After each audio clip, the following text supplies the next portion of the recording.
from a private state, the seven them local government.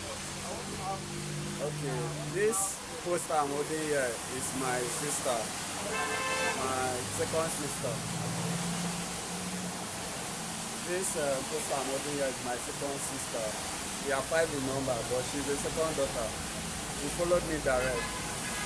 She initially, I didn't get to know that she was missing.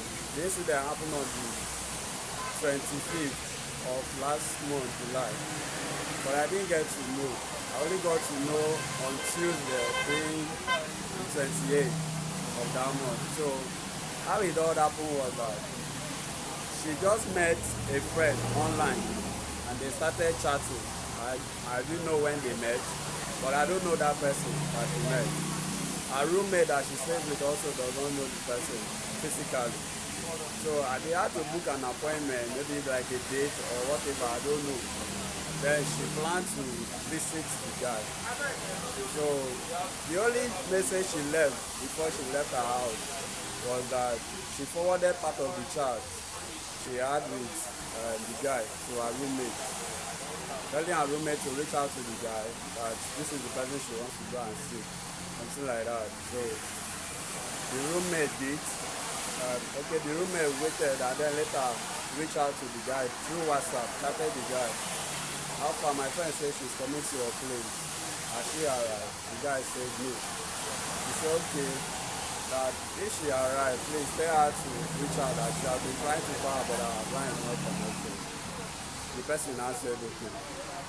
So after that day, the next day, which was on Sunday, according to the roommate reaching out to me, they usually will call themselves that Sunday to know if they are not around, to say they are far, they are out, because they only have one key to the house. So if the roommate is around, she'll be the one with the house key. If my sister is in the house, she'll be with the key also. So the roommate traveled to see her family at Imo State. So that was where she was. My sister was at home. So she was just calling her to know that she'll be coming back that Sunday, to know whether she'll be around to take you. So her line was not good. So maybe she just felt like her phone off, because it's greater, they don't really have life like that. So she felt like maybe her phone off. And then she tried to reach out to the guy, so the guy's number was not connected. Monday, same thing. So by Tuesday, the guy had to start making effort, reaching out to us, the family member, telling us what I have just illustrated. So when she forwarded me the text, I had to go through it also, observe whatever was going on there, and I discovered that there was a lot of flaws. You know, the suspicious out were there, but I wonder why my sister did not see all of those things. Take for instance, she met the guy online and then they got chatting. She forwarded her own picture to the guy, and then also asked the guy to send her picture, send his picture. But the guy was asking why. So she now said she doesn't visit anybody without maybe relating it to her boss or her roommate, and that's the reason. So initially, I think in the chat it didn't show, but I believe they would have had maybe some conversation that I wouldn't know what it was. But later the guy agreed to send his picture.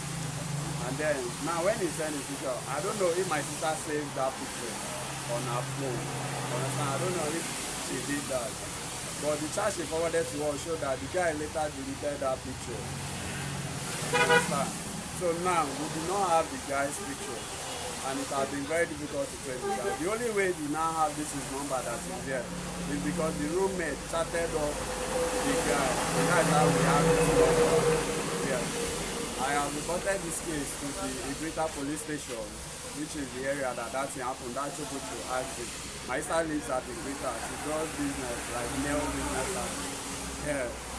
So I've reported the case there. I've gone to Etche police station also to talk about it, tell them. They say since I already make entry in Antiquita, there's no need. Every other police station I go say no need. They just take up the case.